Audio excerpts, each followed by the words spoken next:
And I'm saying like, oh, well, we want a two-state solution, right? And he said, absolutely not. One state, Palestine.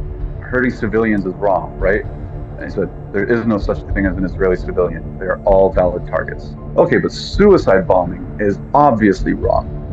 And he looked at me without skipping a beat. He says, Habibi, this is all we have.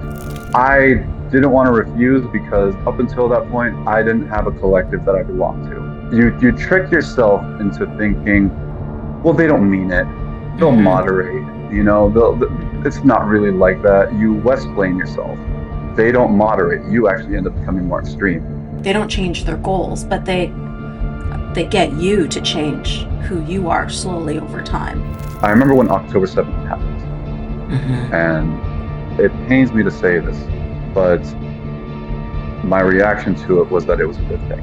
Knowing that Israelis died, knowing that Israelis suffered, is a good thing.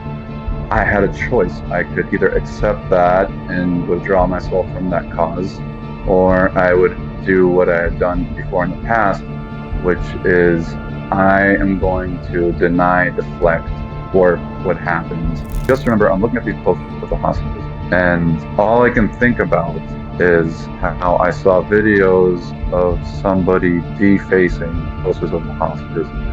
And I really had this moment, and it felt like it lasted an eternity. But I had this moment where I said to myself, you might be a piece of shit, but you're not such a piece of shit that you would ever do something like this.